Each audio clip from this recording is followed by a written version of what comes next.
Hello, and thank you for tuning in to the Flatiron Syndicate Motorsports Podcast. This show is brought to you by Flatiron's Tuning, your source for any aftermarket or OEM Subaru parts. Be sure to check out our store at flatirons.tuning.com and stay tuned with Flatiron's Tuning. Welcome back to the Flatiron Syndicate Podcast. Let's try that again. We're here today with a man that you know at this point. Dewey is on the podcast here, but we've got Tony from Turn Concepts on the podcast today because Dewey and I had this conversation about race cars and decided that we needed to have a conversation just around this experience. And like, we haven't really talked about it yet, but we had some running issues with our Pikes Peak car, and what ultimately came out was that we actually had an issue with the upper radiator hose, and I will get into more detail of that in the future.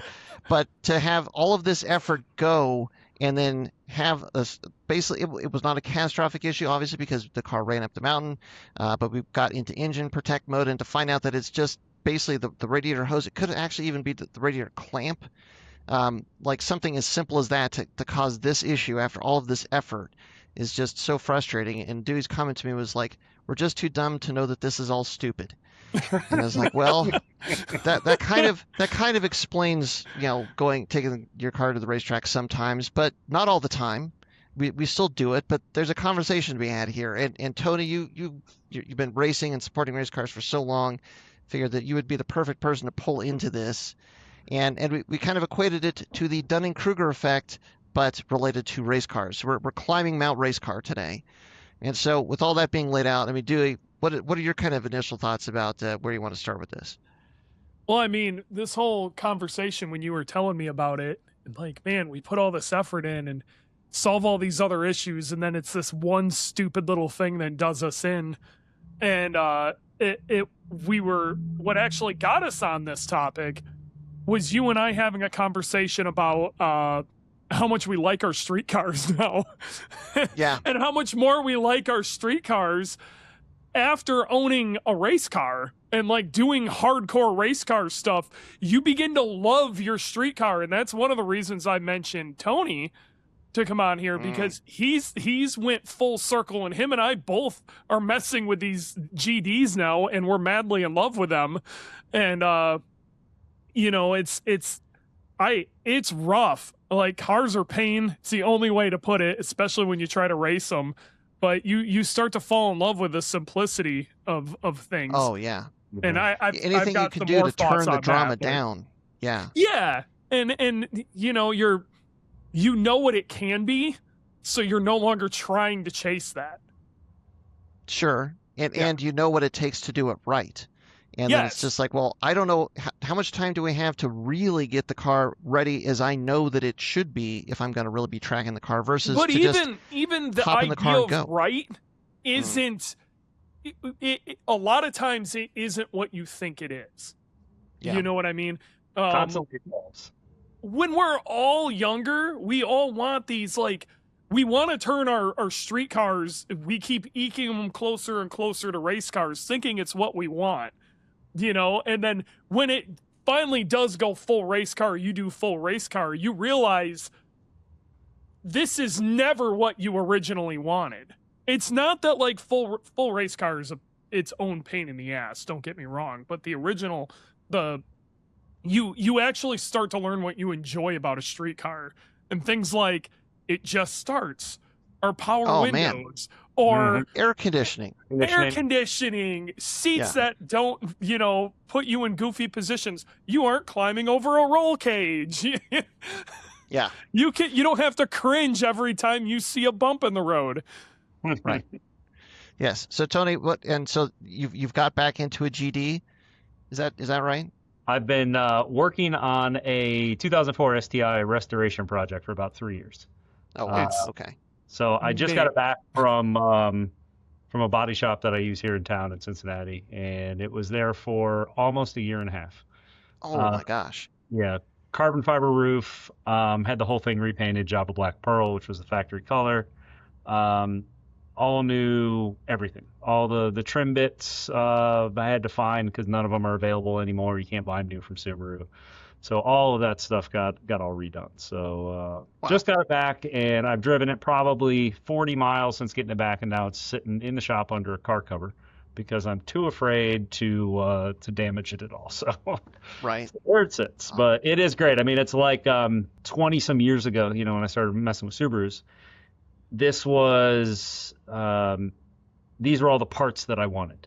All the things that I couldn't find or couldn't afford years ago, that were Japan only items or that were just incredibly rare in the U.S. I, now have the resources to be able to get these parts. So it's the entire STI catalog of like OEM plus goodies. Couple things here and there that are added on, but like stupid stuff like a Group N STI turbo inlet. Like who spends the money on stupid stuff like that? Obviously it does nothing, but when you open the hood, it looks freaking cool. Still has, factory side feed injectors, but like brand new factory side feed injectors, brand new factory fuel rails, like all of that stuff is pristine and brand new. So it looked like, the OEM plus car that I always wanted back in the day. And yeah, it's a blast to drive. I love it. Well, and then maybe the flip side of that is I've seen that you're starting to race, or I mean, you drive a lot of things, but one of the things you're starting to drive is that Rush RS1 or R1S. Yeah, the Rush SR. Yeah, and that's a blast. And Gingerman actually a month ago was my first race in that, but we've been supporting them for about 2 years. You had an eventful Gingerman. I had an eventful first event, but a lot of learning to be done there. But tell people what happened. Explain.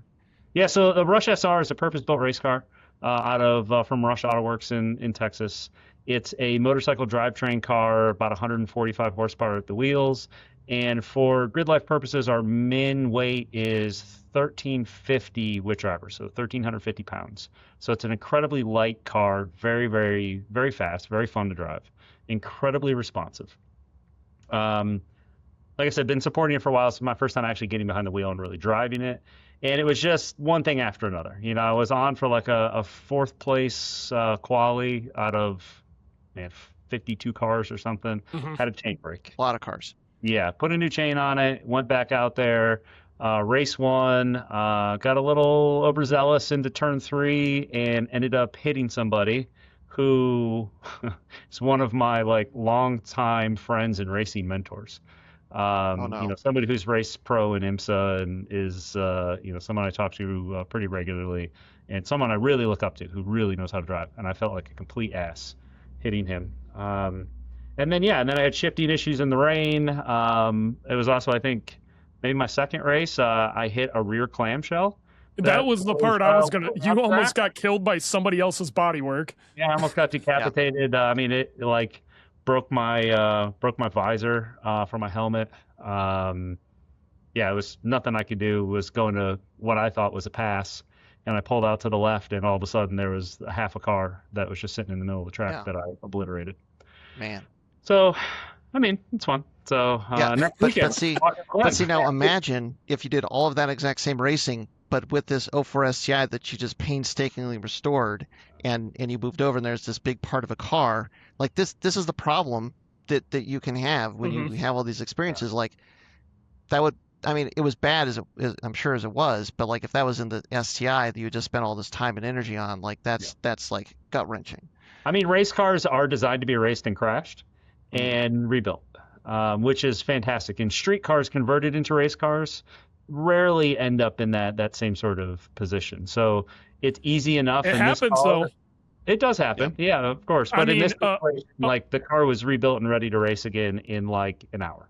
New body panels, new tie rod in the front, a new steering arm, put back together, ready to go, and got out for the next race. So that's the nice thing about purpose-built race cars is that they're designed to be worked on versus a converted street car. So I definitely understand. I come up from modding and building race cars from modded street cars, but the further I get into racing, the more I definitely understand how nice it is to just have a factory-built race car that is designed to be a race car from the ground up and designed to be serviced like one. It definitely makes life far easier. The service like a race car is one of the big keys. You don't have all the hoses, the systems, the complexity. You don't have, like, body panels are like they come off, they go back on, you can replace them just like you said, versus like, oh, I'm going to have that rear quarter welded on at some point. You know, it's such a different set of challenges to keep a factory streetcar running in that kind of environment. Like we ran into this with rally a ton. I remember like many times when I first started, I'm talking to people at the counter, we're running a rally car and we have pictures of the rally car and they're like, oh, you have a Subaru, you're going to turn it into a rally car? It's like, absolutely not. I see what this thing goes through from one race to the next. It's like basically run the race, come back, fix all the mechanical stuff, go to the body shop, like we're replacing fenders, bumpers, hoods, you name it. I mean, geez, at this point, we're on our 4th GD chassis rally car, and all 3 of them prior to this one have been rolled. And even the one that we're running now was actually rolled, but minorly enough because it literally just went onto its roof and then back. So like they've all been rolled. Like I don't want to roll my car. Like that's a big thing on my list to do is to not roll my car. Yeah. So like to go out there and rally it, like no, that's off my list. I've seen too much. I cannot do that. Folks, this video is brought to you by the Flatirons Tuning IAG AOS kits. Now, if you just want an IAG ARL separator, we got you covered there. But if you want all of the other possible hoses that you might need to do a complete install of the IAG AOS, we've got them for you. But actually, in kits, you can pick them with just 1 or 2 clicks. If you want the 3Mi AOS drain hose, or if you want the couple of other factory PCV hoses, part of the balance tubes that aren't replaced or touched with AOS install, we've got you covered, and we've got a kit. You just pick your year and model car, the hoses that you want. 1 click, you get everything that you need to do a full refresh and install your IAG AOS the right way with a 3Mi drain hose. So check out FlatironsTuning.com. We greatly appreciate your support as always. Now let's get back to that video. But then that's the thing is like, so when you get involved, like the Dunning-Kruger like analogy is interesting because it's like the more you know, the less you think you know. Like this is one of the reasons why I've just been so hesitant to really get back into tracking my car a lot, is because I see all of the stuff that we have to do to our race cars to prep them, to get them to be reliable, and then when even you do all the things that you can still have things where it's not reliable. It's just like, do I really want to put my car and all of my spare time into that kind of same treadmill to try and go out there and track it? And so like that's where I found myself just going, I'm not so sure. I'm not ready yet. Maybe. I gotta be real. Tony impresses the hell out of me because there's not enough room in my life to deal with more than 1 race car, and like Dylan's the same way. Like the race car is boogie. Like we don't have time for other race cars. Street cars are a different story, but like 1 race car, and then there's Tony. And I mean, yeah, you got the shop behind you and everybody else, but like you're still balancing multiple race cars, different disciplines, all sorts of stuff. That is, that's a lot of juggling. Yeah, we'll 10 next weekend for oh my God. Which is great. I mean, it's a lot of fun to be able to support people and support them in their dreams of being able to drive a race car. I mean, I think that's the most rewarding part of it is to your effect, John, or to your point, John, is using what I have learned and what I thought I knew and then relearned when I realized I didn't actually know it, and being able to try to share that knowledge and that info to these people who are still on their way up in the learning curve. And I think that's the best part about it, is that I get to help people with that. If I can shortcut their experience to being able to have reliable, fun racing on a track, I mean, that's worth all the time in the world, because the more time we get to drive that's fun time, as opposed to trying to work on stuff and fix stuff that breaks. I mean, Dewey, you've spent your fair share of time fixing stuff at the track that breaks, and you'll probably say and agree that the most fun you've had is when you just get to enjoy the car and drive and have a good time with it. Yeah, so, it's there's been some there's some stories. It definitely is type 2 and maybe even type 3 fun when you come back from some catastrophe and manage to pull something off, but it's not fun when you're doing it. Right. It's always nice when you can the experience you've had, you finally put it all together, and then can just go to the track, do the thing, put the car on the trailer and go home. My favorite part of every weekend isn't like the podium or anything else like that. I got to be real. It's being able to drive the car back on the trailer. It's always this massive relief. Well, and from the perspective of going faster, it's working on all the little stuff and having the ability to work on all the little stuff because the car is not breaking big stuff Yes. is what ultimately makes you better. It makes the car better. It makes the team better. It makes you as a driver better. And you need that time. And that's what so many people at this level don't get is they spend a lot of time working on their car when they're at the track because they think they knew it going in that everything was good and that they weren't going to have any problems. And then they find out they have problems. Not to say I don't have problems. I mean, we have our own share of problems every single time we're out there. That's just part of racing. But the more time you get to spend on the little stuff and really making sure all that little stuff is perfect is what's going to make you and the car and the team better. Well, if you're working on in the time. handling balance as opposed to my engine pipe gaskets exploding. Right. Well, I think I owe you like 72 up pipe gaskets. Oh man.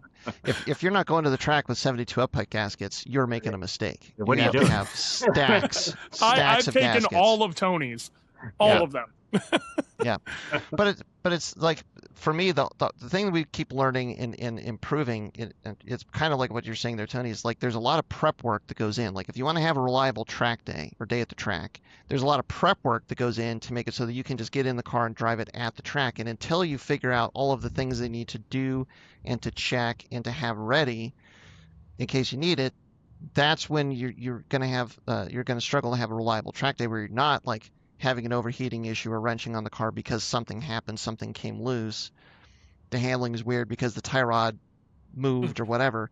You've got to know all of this prep work to do to have the good day at the track. But then you also, the other trick, like the next phase of that, is to then have the skills like what you're saying, Tony, where like your car, you hit this clamshell, you have to replace a body panel, you have to replace a tie rod, where you can get the car back into the pits, you can assess the car, you know what you need to do, and then just like put everything else out of your mind and just do it, get the car back to where it needs to be, and then make the next event. Like that's a whole different skill that you just have to kind of get in there and do it and experience it to even start building those skills up. And it's like, how do you even get to that point? Yeah, and it's so much too, again, back to the point of the podcast is really starting to understand what you don't know is really critical, and everybody gets their feet wet and then they start to feel a little bit better and then they think they know what they're doing and they've got a good handle on it. And it's right when you're cresting that hill that you realize that you're going down the hill and you don't know anything, and that you're learning the hard way on the downside of that first hill, because all of a sudden you're in new territory and you're forced into this stressful learning situation.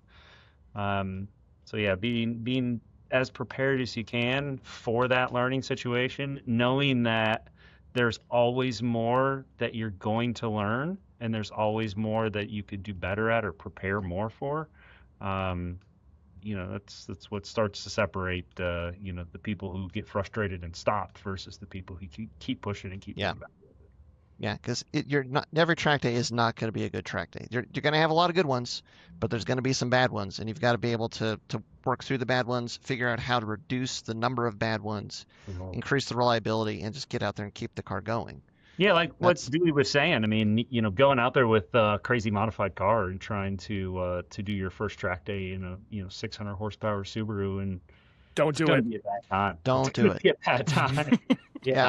And I talk to so many people now who have tracked so many cars, and I have so many people that come to the shop and they're always wondering, hey, I want to start tracking a car. What do I get? And they always, we want to start with something ridiculous. And I was like, start with the cheapest, slowest thing you can, and get your feet wet learning from that, and then work your way up in power and cost. Because I tell everybody, go buy a damn BRZ and a helmet. Done. Yeah. You overfill the thing by a quart. Have a good time. Yeah. BRZ or Miata. I mean, I sold my endurance Miata race cars a few months ago to somebody who we've been working with for probably 6 years. And the first time he came to me, he had like a 991 GT3, and we were doing track prep stuff. And then I talked to him, and over the years, the cars kept getting slower and slower and slower. He'd sell a car, get another, sell a car, get another. It'd end up with a GT4, and then he'd end up with like a Cayman GTS, and then it was a Boxster, and then now full circle. Now it's all the way down to a Miata. completely went backwards in his approach to it, and he actually dropped it off yesterday. And I was talking to him, just some setup stuff that we're doing, and he's like, "This is the most fun I've ever had on track." He's like, "I wish I would have listened to you years ago and just started with the Miata." He's like, "It's a blast," and he's like, "I thought I was good at this, and then I realized all the ways that I was not good at this at all, and this has been the perfect training tool." So I tell everyone, start with the simplest thing you can, and just time and learn. Yeah. Well, this is another hard part of this is that there's two things going on when you drive at the track. There's the car, the mechanical side of things, but then there's you as the driver's side of things. And you'd think, I think there'd be a lot of assumption that those two things are actually the one thing, and they one feeds the other one, but that is not necessarily, in fact, I'd say that's not the case at all. Like figuring out and being a good mechanic and figuring out how to get the car to be fast and reliable really has actually very little, if anything, to do with your skills and developing your skills as a driver. And you can have a rock solid, reliable car and you could still suck as a driver, especially if you've not really spent any time on track learning how to drive the car, learning how to use the car. And a lot of times too, like if you don't have the driving experience, the driving skills, you're going to think you have a lot of problems that need to be addressed that you don't actually have because you're creating them because of the way that you're driving the car. But it takes a lot of time and experience to kind of figure those things out, figure out what that balance is and what the correlation from one to the other is. But you can't get there until you spend time on track with the car to even know what these things are. I'll actually take that one step further and say, if you're constantly fighting the car, you will actively screw up your driving abilities. And like I'm a perfect example of this. Me being able to step away from just trying to keep the car together and being able to focus on driving, I realized I developed some incredibly bad habits in boogie that I didn't even realize, and it took me stepping back and not being solely focused on just keeping the car on the track. And as the car got more reliable, and it was less of that I had to be involved in or worry about at all, the faster I became as a driver. But if you are in a constant state of worrying about air fuel and, all this crazy stuff happening with this wildly modified car, temps and all, and instead of just worrying about driving, you can actually actively, you probably don't even realize you're either creating bad habits or you're doing a lot of things you probably shouldn't. You're focusing in places you shouldn't while you're on the track. Yeah, I mean, take it to the extremes, which is often a good way to approach thought exercises. You take it to the extremes and you look at an F1 team. The driver is not a mechanic. The driver does not work on the car. I mean, the driver has to know a lot about the mechanical systems of the car in order to tell engineers how to make a car better or to relay in information they can understand, ways to make the car better. But they're not going to get out and turn wrenches. They'll support the team. They'll be around if, say they bend the car and do a bunch of damage. A good driver will hang out with the crew that's fixing the car and make sure that he can lend a hand where he can, but he's not going to be turning the wrench because the driver is focused on the driving. Same thing when it comes to the technical side of it. The mechanics are focused on fixing the car, or maintaining it, making sure that it's going to work well. They're not going to get out there and drive the car, and they all know that going in. That's hundreds of millions of dollars in. Everybody's got their place. Everybody knows what they're doing. Go to the other extreme when you've got one person and that one person is trying to do everything, and it becomes very, very difficult to be good at anything you do at that point. And the only way you're going to be able to do it is by spending massive amounts of resources, be it time or money, working with a shop who knows what they're doing to be able to have a reliable car that allows you to spend seat time. So you really have to figure out what it is that you want to do. And on our team, I think some of the things that's been interesting as it's come together for the last few years is that there were people, everybody initially on our team was getting into it to drive because everyone's like, I want to be a driver, and that's where the fun is. And as we started building the team out and getting more people on it, some people who were drivers realized, well, it's not really driving that I want to do. I want to be there to support and make sure the cars work well for the people who do want to drive. And there's other people that realize they absolutely should never be touching a wrench, and they should only be behind the wheel because they're terrible at touching wrenches. And eventually learn your place, and you learn what you're good at because you've been able to find that spot where you can be in that position to work with those people. And it's hard to find that. I mean, it truly is hard to find that, especially as a soloist out there. But that's been what's truly been eye-opening for everybody that's on our team, is I've been able to give them a place to be able to just find their niche. And it's the same thing I do in the shop with my employees. I'm always trying to help them learn to find their niche that keeps them interested in what they have to do every day. And from a business perspective, is a way for me to market skills that these employees learn, to be able to broaden our offerings to our clients. But again, you've got to start somewhere, and you got to keep learning, you got to keep pushing. And when you think you know everything, you don't know everything, and you need to go back to the drawing board and learn more. Because there's always something else. There's always another nuanced level. Yep. Indeed. Even the stuff you think you know, there's always another level. Absolutely. Always.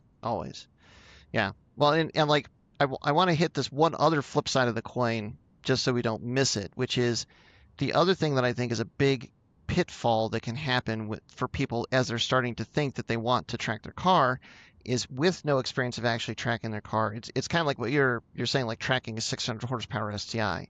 Many times I talk to people and it's like, they have the BRZ, they have the helmet, but they're like, I can't take it on track yet. I have to put on an oil cooler, a brake kit. I need wheels and tires. I need sway bars. I need suspension. This is the worst. I need.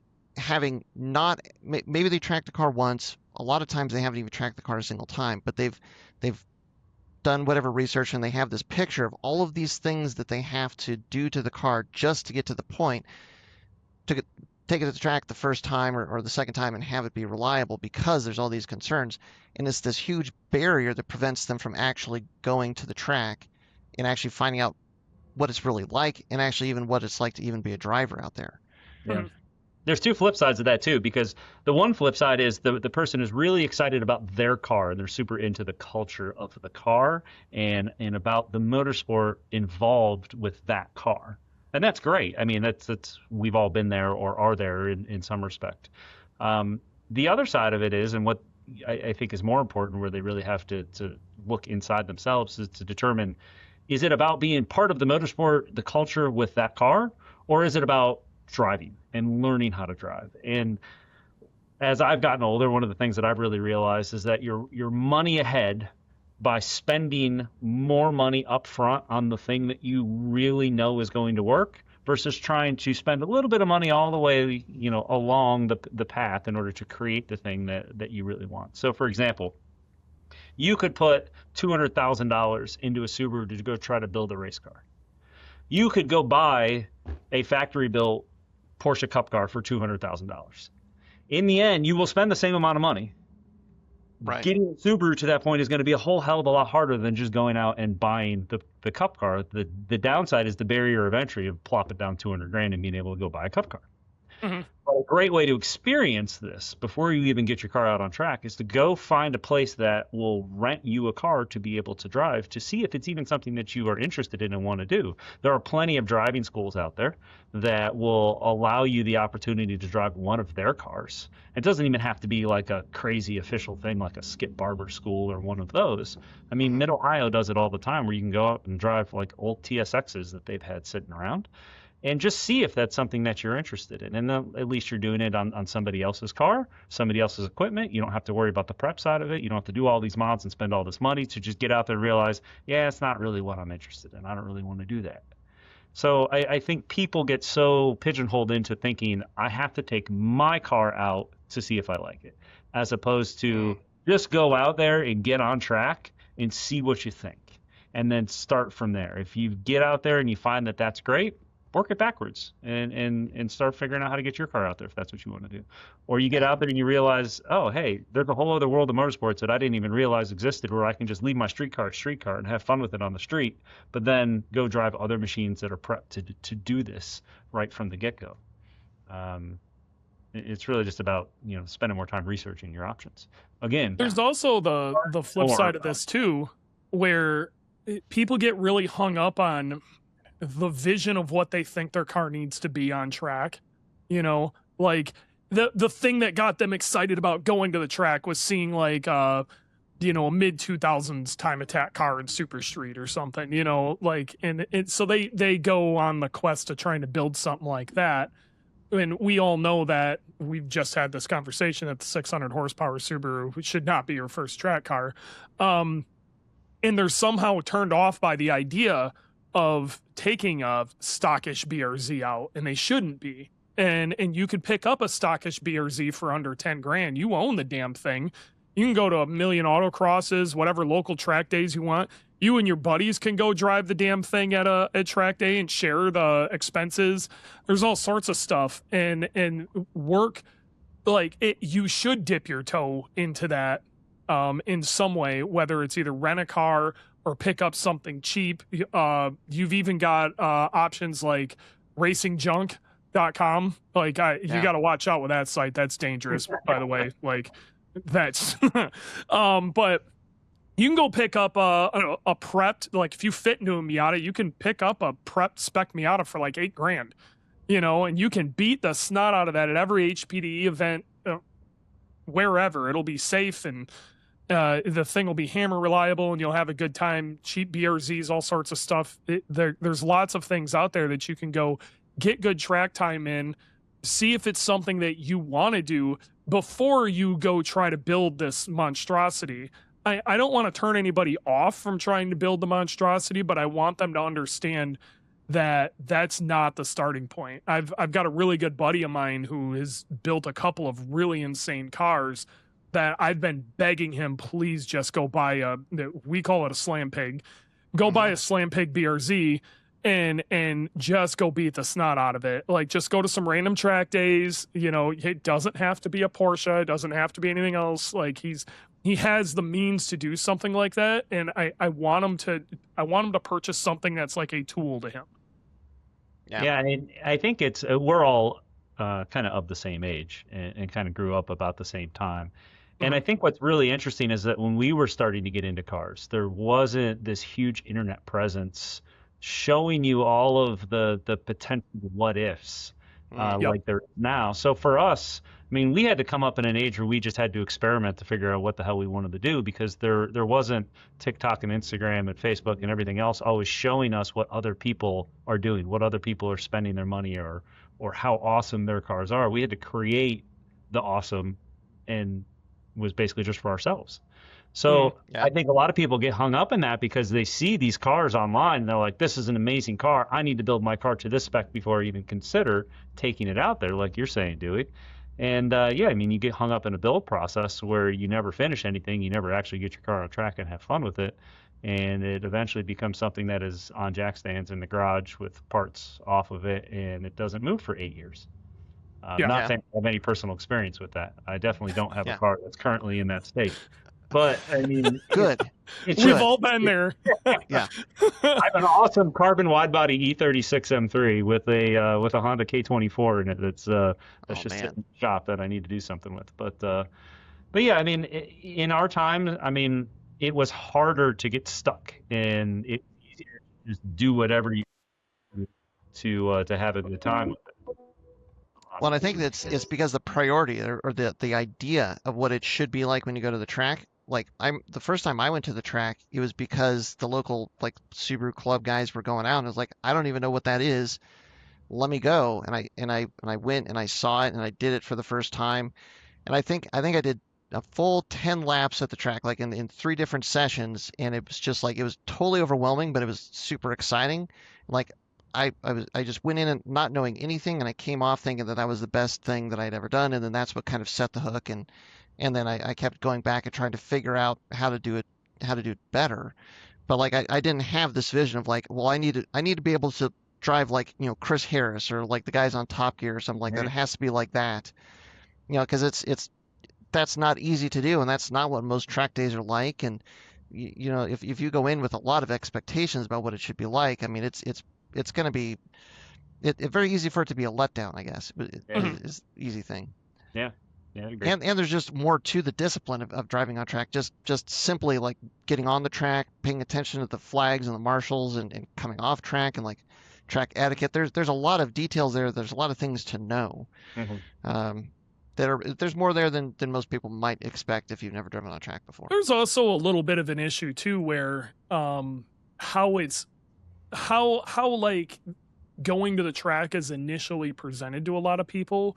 Usually it's through some sort of media, like Grid Life media or something like that, and they're seeing like competition. I can't tell you how many times I talk to people and they're immediately like, I want to build a time attack car. And I'm like, well, have you even done HPDE? And they don't even know what that is.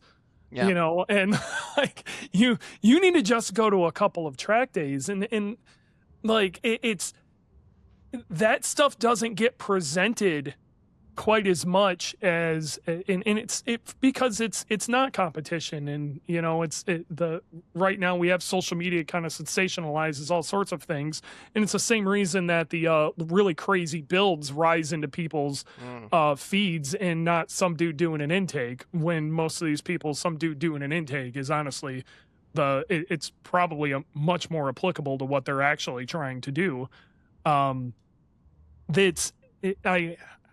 Some of that is you know, even our fault, for like you guys are going up Pikes Peak and Tony's doing Rush and all sorts of stuff at Grid Life, and I'm doing crap with Boogie and all of this, you know. We kind of have glazed over the basic stuff, and we're not showing the basic stuff the way we used to, and maybe we should. Maybe that was kind of the idea behind my Bug Eye, is show people how to do the basics again. But yeah. I got to get on that, and that's on me too. So, well, it's funny. Like, it's been so long since I started there. It's like I have to get myself back in that mindset. And arguably, it's been long enough that I've driven on track. I need to get back to the basics. But I mean, maybe that's a good switch to, like, let's talk about, like, if we're going to start over again, but we're going to do it right. If we knew then what we know now, what is the right way to actually figure out what it is to go on track, figure out what it is to drive on track, and actually set it up so that you have a good understanding of what you're doing and what the car needs to be, and so you can actually have a good positive experience those first handful of times out on track. Where would you start? What are some of the key elements? I mean, I like Dewey's approach to a BRZ or a Miata or something like that. I think is probably the best car to start with. But any car that you have, for the most part, you know, if you're interested in going to the track, you probably have a car that's probably track capable. But I think any car that you have is probably, you know, the best car to take for an initial event like that. Doesn't take much to do. I mean, brake pads and brake fluid, and make sure car is not falling apart. The wheels are going to stay on it. You know, simple stuff. Well, let's just assume it's mechanically sound. You know, let's assume somebody has a, you know, could even be like a stock Cayman or something, or an STI or whatever. I mean, literally just go out there the way it is. And even if you go out there on factory brake pads and factory fluid, and you use it as a learning experience to see what it's like with factory components, and then what it's like the next time you go out with better fluid and better pads, so that you have the experience of actually overusing the brakes and fading the brakes. Yep. Then that's one thing that you've added into your knowledge base to say, oh, I know this feeling. This is when I went out on stock brakes and I couldn't stop. You know, I overheated the pads. I overheated the fluid and the pedal went to the floor. Whatever the case may be, that's a learning experience for you. If you bypass all that, you don't have that learning experience. A lot of people that I work with from a driver coaching perspective have never actually felt the limit of brakes. They don't really know what it's like to brake at the limit, at threshold. They typically brake, you know, half as hard as they need to for twice as long. And then they'll say, oh, my brakes are fading. I'm like, no, they're fine. You're just overusing them because you're not stopping as late as you should and as hard as you should, which was actually eye-opening going into Rush, and realizing that a car, it's the lightest car I've ever raced on track, but to realize that you could go into a braking zone where in a car you're braking at, you know, the 400 foot marker, and in the Rush you're at like 125, because the car is so rapidly that you're just on the brakes as hard as you can without locking up. But like literally, it's like you're stabbing the brakes, you're punching the brakes with your foot as hard as you can for a very brief amount of time, and then getting right back to the throttle. So it's that kind of, you know, again, adding more learning to my knowledge bank to say, oh, this is what it's like to drive a car like this. If I didn't have the experience of driving heavier cars, I mean, I wouldn't know that there would be something different to that. So anything that you can add, anything that you can compound on to keep learning is going to make you better at driving or, mechanical abilities or anything. Yeah. Dewey, what would one of your first steps be? I mean, again, having the kind of the right car, you don't even like. You could take a basic WRX even, as long as you just you approach it the right way and look at your first track day as I get to go to a road without a speed limit, and you're gonna have a good time, and you're gonna learn a ton. I think there's a lot to be learned by kind of driving a shitbox that maybe doesn't rotate very well, or the tires aren't all that great, and it's got more body roll than you want, and it's probably not that fast on the straights or whatever. You're gonna learn what works and what doesn't. You're gonna learn a lot about car control in a very short period of time. And then as you do make improvements to the vehicle or go to a different platform or wherever you go from there, you're going to have an understanding of why it is that way and what makes that good. If you start in a GT3 RS, you have no idea, what driving a shitbox is, then go drive a single jingle 90s Honda with some Walmart tires. And honestly, you probably have as much or more fun in that, and you'll learn a lot from it, and it's really cheap to keep on the track. But you're making this thing work. You learn so much from, and I feel like people skip over that. Even if starting in an STI, I'm not saying if you have an STI, you shouldn't start there and go buy a different vehicle. That's still a very valid starting point. But if your first starting point is an STI, you did maybe skip a few steps. When you get a chance, you should see if you could borrow some dude's, junk box Civic, because you're going to learn a lot from it. Yeah. Any experience that you can get is experience that you're getting. And so many people, like we were saying, get hung up on trying to get to the point where they get the experience as opposed to just going and getting experience. So you have to spend time. That's a good way of putting it. Experience in order to get the experience. So yeah, I mean, anything you can do to get out there is great. Just go out and do that. My first track day, I think I was in a 04 WRX with like HPS pads and maybe springs and struts and like a rear sway bar. It was great. I had a blast. I learned so much that I was instantly addicted to it. It wasn't perfect. The car wasn't perfect. I wasn't perfect, but I learned about it. Anything you can do. And learning when things are not as good as they could be, that can almost be more valuable than learning, just jumping into a car, like you said, like a 911 or something, where the suspension and the brakes are all going to be perfectly sorted. So you can have a lot of really bad habits. Like you can be braking way too early, braking way too long, but the car is so overbuilt, you're not going to pay any penalty for that and not even know. Versus if you start in a stock car that has the 2-liter WRXs had very anemic brakes, and you go out there and you start to feel like the fade come in pretty early, but then what brake fade feels like, what to watch out for. Then even once you put on your big brake kit, if it starts to come up, immediately that something is going on with the brakes, and you know what to do because you learned about cooling the brakes down, paying attention to the feel of the brake pedal, all these sorts of things. So now you're going to be safe and have a more reliable track time because of these kind of seemingly bad experiences at the time, but it's actually building up your experience so that you know how to deal with these things that are maybe suboptimal, but it's not going to ruin your track day. It's not going to get to that point where it ruins your track day. So many people get so afraid of what they don't know, as opposed to experiencing it and dealing with it as it comes. They'll just opt out of it.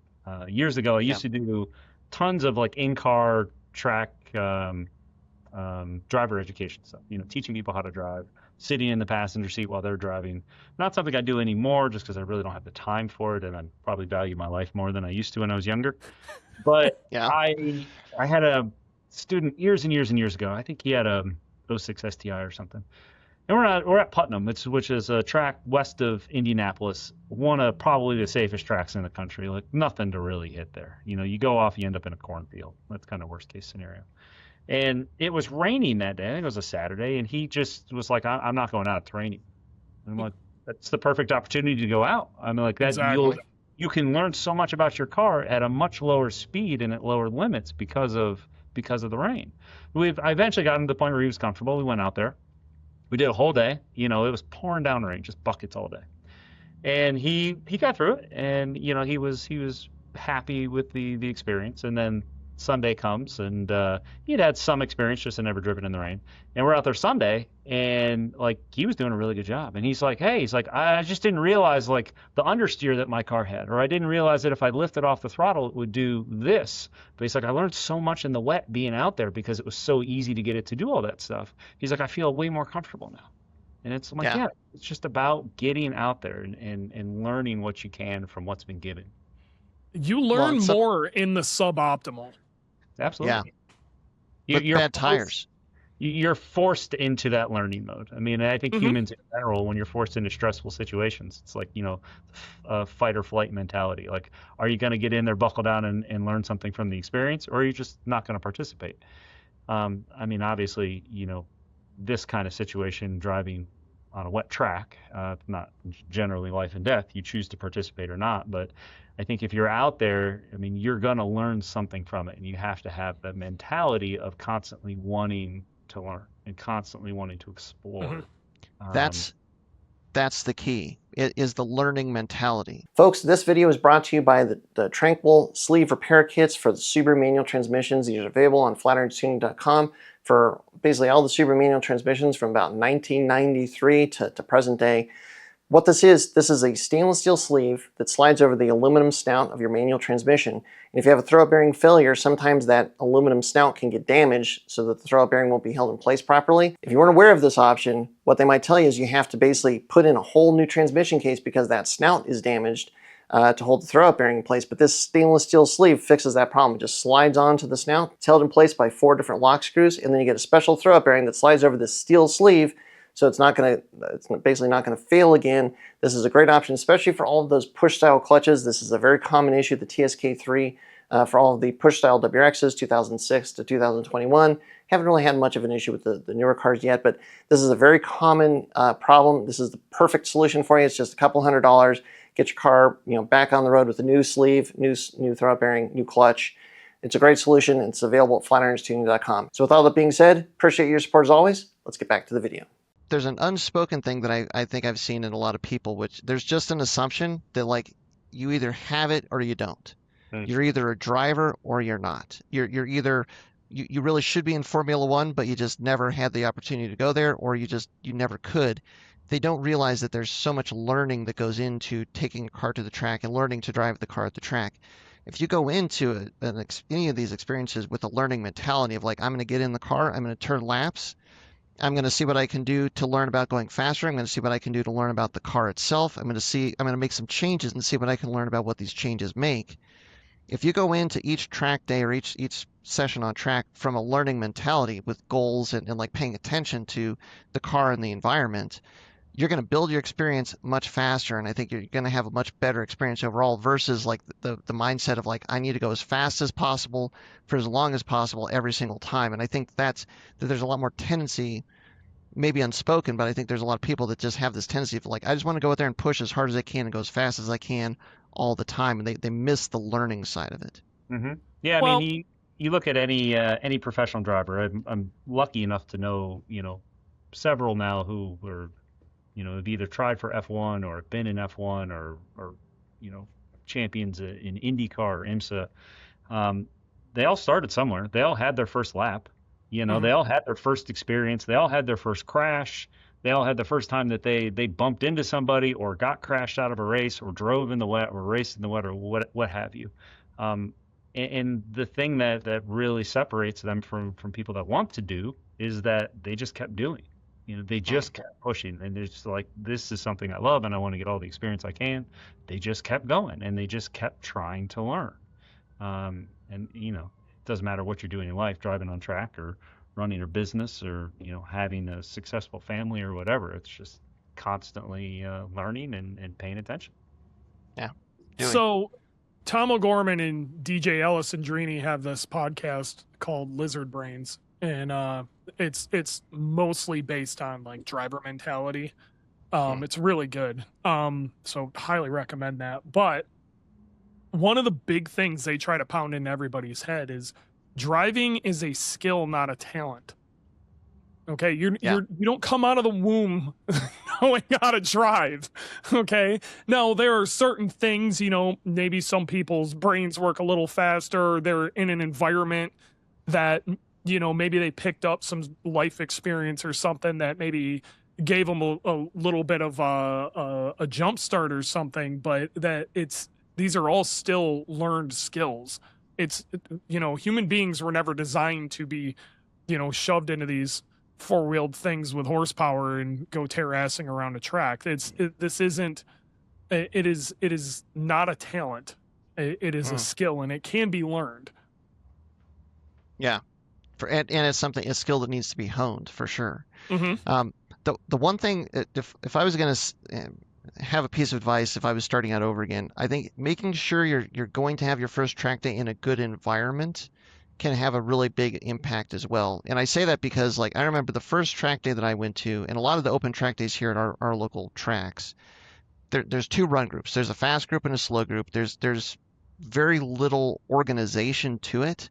And it doesn't happen all the time, but I've seen it happen where if you get a whole bunch of guys in the fast group and nobody's in the slow group, there are going to be a couple fast guys that go up to the guys that are running and oh, I'm having this problem. Put me in the slow group because I just need to sort the car out. But it's because they really just want to be in the smaller group so they can have more open track, and then they will just blow your doors off all over the place. And it can be that in and of itself can be a really stressful part of the first time on track. Sure. I mean, I had that experience with this crazy Corvette just walking me on the straights, and it's all of a sudden driving in the mirrors versus actually paying attention to what you're doing. So if you can go out with an organized group, I mean, NASA is a great, the National Autosport Association, not the guys that put people at space. They have great organizational track days, or what you're saying with the driving school, go out there with a driving school or a driving instructor to actually get you on track the first time with some information and some guidance versus just you and your car and go. I think it can work, but it can be a little bit more stressful depending on the environment if you're just in an open track day. There's some good organizations out there that don't get enough credit. Who are the guys that are doing? We had this event that we ran in Chicago for years, and I think they're still doing it. It's called Subaru Speed Expo. And the whole reason this event existed was to make it a super beginner-oriented track day. So one of the run groups was first time on track. Okay, so it was your first time ever there. That run group was for you. And then there were two beginner run groups, so people with less than 3 track days. We had 2 of those. And then basically intermediate and advanced were kind of intertwined. So it basically the whole thing was designed around beginners and the fast people or the people who had more experience. Their whole purpose there was honestly to help out the beginners, and that's the environment that we tried to cultivate with that. But there are a lot of organizations that have beginner groups with instructors and they tend to go to safer tracks and things like that to help people out. And it's all about kind of doing your research. Depending on where you're at in the country, there are plenty of Facebook groups out there for your local track community. And this is what they're doing. In the Midwest, Track Midwest is constantly posting stuff up. And, we got the Track Subies group and, but I can't forget SCCA. SCCA Track Night in America is awesome, and it's cheap, and it tends to be they usually run them later in the day during the week, so maybe you only got to take half a day off of work, but because they're doing it during the week, the entry fees usually are super cheap. It's a real great way to dip your toe into it, and let's say you go there and you don't like it, you didn't blow a 3-day event worth of money and go, yeah, this ain't me, and go home. Right. You go out there for a night and mess around with it, and if you have a good time, then maybe you look into more of it. But yeah, the Track Night in America stuff is awesome. It's absolutely awesome. And local car clubs, like if you talk to your local Subaru club, BMW club, Porsche club. There's a lot of the car clubs that put on track events as well, and usually they will have a pretty decent structure going in. And a lot of times that the car clubs themselves, they will let in other, like if it's a BMW car club event, a lot of times they will let somebody in with a different car, and you can participate in it just depending. So that a local car club could be another good avenue to get a good first on-track experience too. Yeah, I would say, definitely look for an organization that's a learning and a teaching organization. I mean, most of the time it's pretty easy to see that because they'll spend some time outlining that on their website. They'll talk about instructors and how instructors become certified to run in their organization and to teach. PCA is honestly fantastic. It's not super easy to become a PCA instructor. So you can run with the PCA. I mean, they do have some very delineated groups for new people, and they will definitely give you somebody who does know how to drive and absolutely knows how to instruct. Your results may vary, but my results with the PCA group have always been quite good when it comes to instruction. This is Porsche Club of America, PCA. Yeah. Which is great because they have track days that they put on at every single track across the country. I mean, that's a huge group. At any point in time across the country, you'll find a PCA, multiple PCA events at a weekend. So All right. Well, as we're winding down here, go ahead. So Rev Match Track Days was who I was trying to think about. I think they run the Subaru Speed Expo now, but they put on all sorts of stuff, and they're all over the Midwest, and they're really good about having instructors and stuff there, and just the environment in general being good. Yeah. Okay, well, so what I was going to say is we're winding down here. The other thing that I want to throw out there is sim racing. Like if you want to get on track, I think there's some pluses or some minuses to it. But if you really want to maybe dip a toe into getting on track without even having to take a car on track, how do you think sim racing can play a role or could play a role in trying to kind of figure out what driving on a track is like? Do you think it's a good thing, a bad thing? Oh yeah, absolutely. I mean, and I think the great thing, because we're talking about like average people here, we're not talking about like pros in like multi-million-dollar simulators. What you're going to have in your house for sim racing, at pretty much whatever level, but we'll say like, under $10,000 total, all in. If you can drive fast on one of those simulators, you will be a great driver in real life on track because you have so few inputs when you're on that kind of sim that once you get into a car in real life, now you're like, oh, okay, I remember this from the sim. I remember when the steering wheel did this. I remember this little bit of vibration, and it meant that the car was going to do this. But now in real life, you're like, oh, well, my butt is telling me something else that I didn't realize. My ears are picking up something. The car is vibrating in a way that I've never gotten in the sim before. So any amount of time that you can spend in the sim is going to translate to real world experience when you actually get out there. It's to a lesser degree than just being out on track. But in terms of being able to hit a reset button when you hit a wall and do something dumb, I mean, you can't do that in real life. So there's absolutely major benefit to it. And I think all of us, I mean, Dewey, I know, would agree with this because he spent a lot of time on the sim. The time that you spend in the sim absolutely makes you a better driver on track. I mean, you end up being able to catch slides like you never would have without having to spin a bunch of times in a sim to realize exactly what you need to do to be able to turn the wheel just this amount to be able to catch those kind of slides. Absolutely. You build some insane muscle memory from it in ways you never thought. And it's actually helped me break a lot of my really bad habits of getting really, really hardcore on a sim, especially since I'm like really big into using VR. Forces me to like turn my head and look at places I need to go. The sim's great. I will say there is a level of people maybe taking the sim a little more seriously than they need to. But Ross Braun, like, I had a really great conversation with him about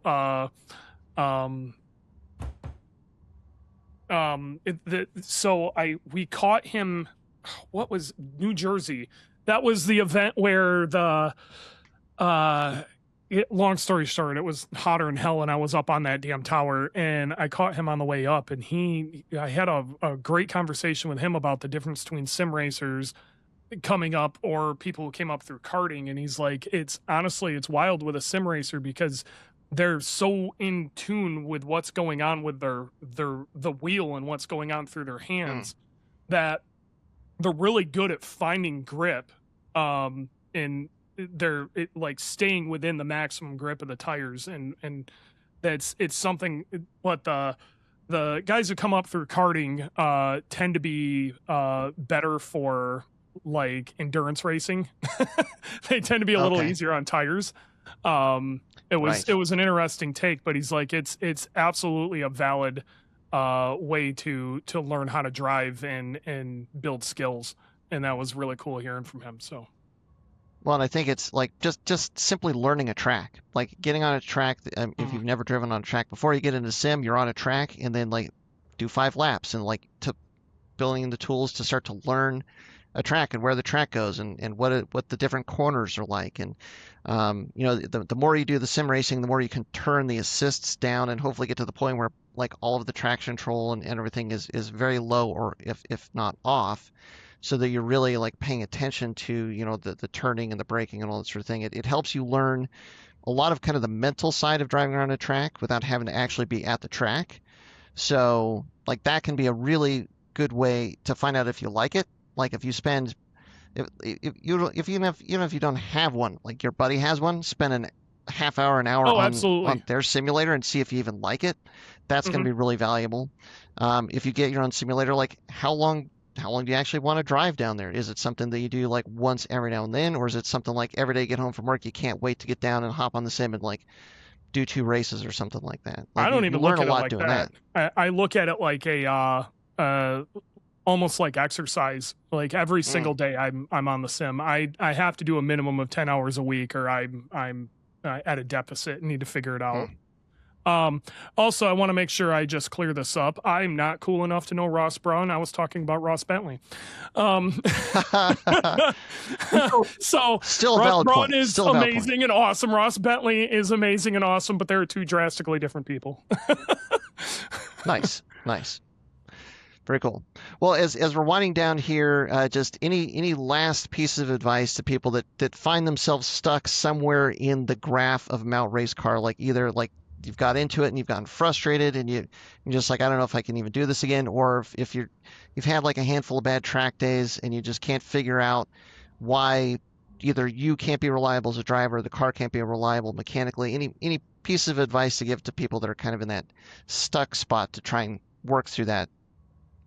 Get them back on track. Okay.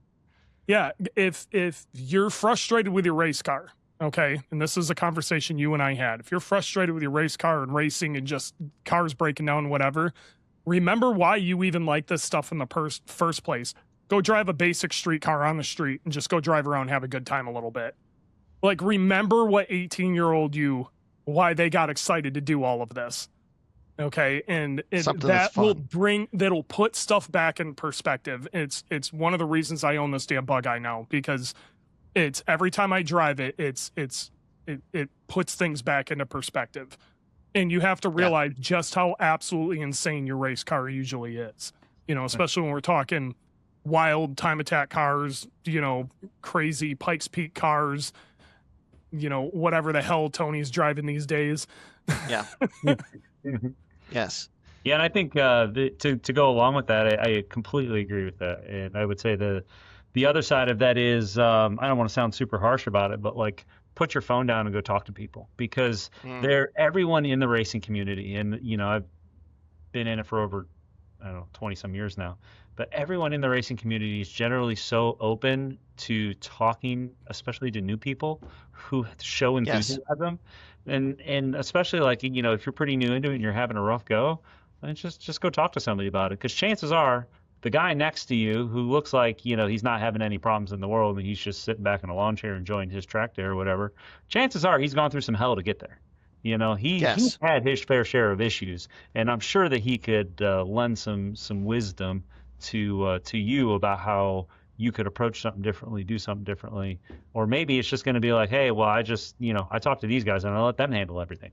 I mean, maybe that opens up an avenue to talk to, a professional about things that you could do.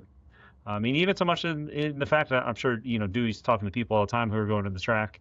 We talk to people all the time who are going to the track. I mean, anytime you need to call and talk, I mean, or schedule, an hour to talk to us about issues you're having. I mean, we do that all the time. I mean, I'm always willing to help people out to try to get them to have an enjoyable experience. Yeah. I mean, I think that would be to build on that is find a shop that goes to the track and supports cars like yours. Like, have them go through your car. Like don't feel like you have to figure it all out yourself and you cannot reach out and talk to some people. I mean, handing your car over to a shop that preps race cars, to have them go through it and you're probably going to find out a good handful of things that need attention, but maybe they don't all have to be done right at first, and it might feel like a lot of things that need to be done, but they're going to tell you what needs to be done, and that it's way better to know what the issues are than to try and guess, or man, why don't my brakes ever work? Why can't I get any kind of heat in them before they fade? Like, what's going on? Find out from a professional shop, here's what's going on. That can really help kind of inform you mechanically, especially if on the mechanical side, that's the stumbling block. Even just having a conversation, with somebody who has some experience, like Tony just said, and I do the same thing all the time where, people will call and, they're just looking to chat about, whatever issue it may be. Maybe the car understeers in a weird way or something like that.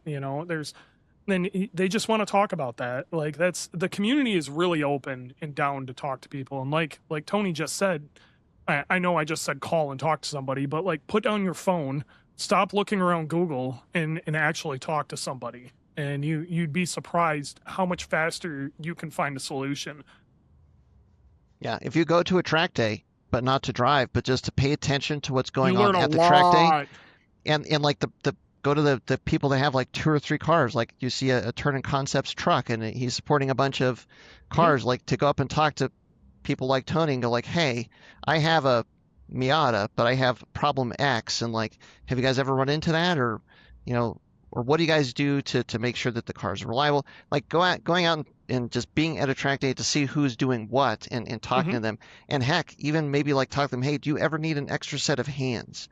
I'll run around and get stuff for you, but just to be present with a more experienced crew that knows what they're doing, you're going to learn a ton really fast. And you can apply a lot of that experience to your own track situation probably pretty quickly. So volunteering or meeting shops and whatnot that are doing it, that could be another really good step to kind of get you over that hurdle. The Subaru community is really open. There's always guys looking for help. I mean, I was desperate for it recently. Now we're in kind of a good spot. But off the top of my head, Mike Coons, you know what I mean? Great dude. Could definitely use an extra hand. Just basic stuff, checking tire temps, things like that. And he's in the mix in street class, and could really use that sort of help. And there's a whole host of those kind of guys who are they're right there. And it maybe a little bit of help would push them over, and then there's all sorts. And not only that, you'd probably get into an event cheap or free, on one of their crew passes. So you get to go to a cool event, help some people out, learn some stuff. And, if they get on the podium or whatever, you can feel like it's a part of your victory too. Everybody wins. It's good stuff. And back to what you were saying with your crew earlier, getting involved in other roles other than just being the driver. You can learn a lot, but 2, you might find that there's other aspects of the whole track driving thing that you really like or are really good at. There's a lot of positive that can come to getting involved in that way. Yeah, absolutely. Yeah. I mean, you never really know what you're going to excel at. I mean, maybe it's driving, maybe it's something else entirely. I mean, I got one of my guys that I take endurance racing all the time, and he's the fuel guy. He loves putting fuel in the car, and that's what he focuses on. And he wants to make sure that he gets the fuel in as fast as he can without spilling a drop. He loves it. That's great. I mean, it's not something he ever would have found had he not put himself out there to be like, hey, I want to come to a race and I want to see what we can do. And he loves it. I mean, you never know what you're going to find that is going to be your calling, and it may not be, and oftentimes is not what you think it is. Yep. But you got to be there, be present to find out. That's right. Yeah. Yep. Perfect. Well, gentlemen, thank you so much for your time. Thanks for having the conversation. Really appreciate it. We got Tony from Turning Concepts, Dewey from IEG, also from Go Faster Suck. So check those guys out. Follow whatever they're up to, and of course here we're at Flatirons Tuning. So thank you very much for your support as always. And until next time, stay tuned with Flatirons Tuning. Thanks everyone for tuning in to the Flatiron Syndicate Motorsports Podcast. Once again, we'd like to let you know that your support is what makes this show possible. Be sure to check out our online store at flatironstuning.com for any of your aftermarket or OEM Subaru parts needs. And as always, stay tuned with Flatirons Tuning.